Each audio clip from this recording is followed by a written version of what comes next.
right now, beneath every thought you are having. Something is watching, not judging, not planning, not remembering, just aware. You have felt it before. In the silence after a long conversation, in the moment just before sleep, in the rare, unexpected instant when everything went quiet and something vast and wordless opened up beneath your ordinary mind. You probably didn't know what to call it. The ancient world had many names for it, but they all pointed to the same thing. The most intelligent presence you will ever encounter is the one you have been living inside your entire life. Chapter 1. The thinking mind is not the whole mind. We live in a culture that worships thinking. The faster your mind moves, the smarter you are assumed to be. The more you analyze, calculate, and articulate, the more intelligence you are believed to possess. But what if thinking, as extraordinary as it is only the surface? What if beneath the constant stream of words, plans, memories, and worries, there is another order of intelligence altogether? One that does not think in language. One that does not need to. The ancient Indian tradition of Vedanta described two layers of mind. Manas, the thinking, reactive, surface mind. The one that chatters endlessly. The one that worries and plans and replays conversations at 3 in the morning. And beneath it, Buddhi, the deeper intelligence, the faculty of pure discernment. The part of you that simply knows, without needing to reason its way there. This is not mysticism. Every human being has experienced this. The answer that arrived in the shower, not when you were trying, but the moment you stopped. The decision that felt wrong on paper but right in your body, and turned out to be correct. The moment of sudden clarity that no amount of thinking had been able to produce. That was not your thinking mind working harder. That was something deeper, finally getting a word in. The philosopher Lao Tzu described it this way. The Tao, the underlying intelligence of all existence, cannot be grasped by the thinking mind. It can only be lived, only be felt, only be known in the silence between thoughts. The Tao that can be spoken is not the eternal Tao. In other words, the deepest truth cannot be thought. It can only be recognized. And the question that changes everything is this. If this deeper intelligence has always been here, why is it so rarely accessed? What is it that keeps us trapped on the surface of our own minds? Chapter 2. The noise that covers everything. There is a story from the Zen tradition. A student visits a master and asks to be taught the deepest wisdom. The master begins to pour tea into the student's cup. The cup fills, overflows. Tea spills across the table. The master keeps pouring. The student cries out, "The cup is full, nothing more can go in." The master says, "You are like this cup. How can I show you wisdom unless you first empty yourself?" This is the central problem of the modern mind. It is never empty.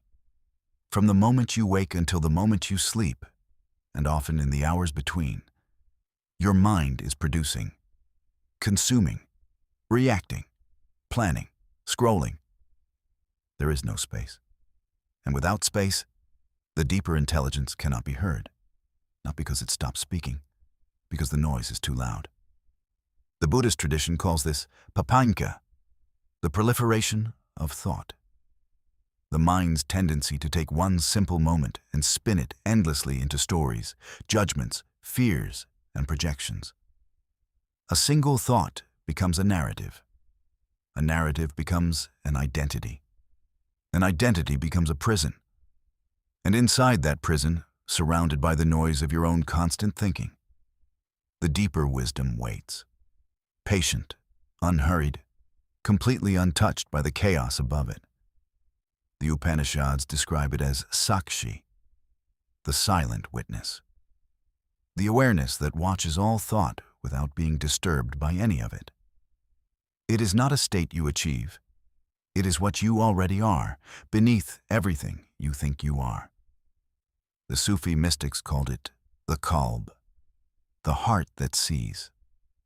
Not the emotional heart, the spiritual heart, the center of pure awareness from which all wisdom flows, when the mind is finally quiet enough to receive it. But here is the paradox that the ancient traditions all discovered. You cannot force your way into this deeper intelligence. You cannot think your way there. You cannot achieve it through effort. So how do you access it? The answer is both ancient and unsettling. Chapter 3. The intelligence that knows without thinking. In the Japanese tradition of Zen, there is a concept called mushin, translated literally, no mind, not the absence of intelligence, the absence of the thinking mind's interference. It is the state a master swordsman enters in battle, where thought disappears and the body moves with a precision no amount of conscious analysis could produce. Where does that intelligence come from? Not from the thinking mind. The thinking mind is too slow. It comes from something that is already present, already complete, already knowing. The ancient Greeks called it nous, divine intelligence, the capacity of the human mind to perceive truth directly, without the mediation of logic or language. Aristotle distinguished between logos, rational thought, and nous, a higher form of knowing that grasped first principles instantly, without needing to reason toward them. This is why the deepest insights of your life have never arrived through effort.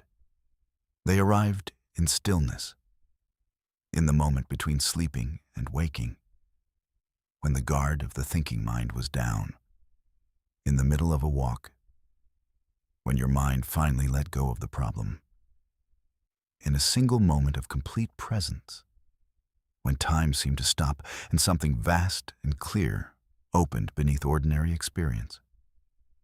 This is not supernatural. This is your nature.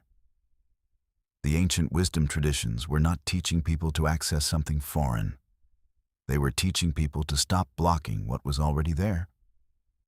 Ramana Maharshi, one of the most revered spiritual teachers of the 20th century, was asked repeatedly about the path to enlightenment.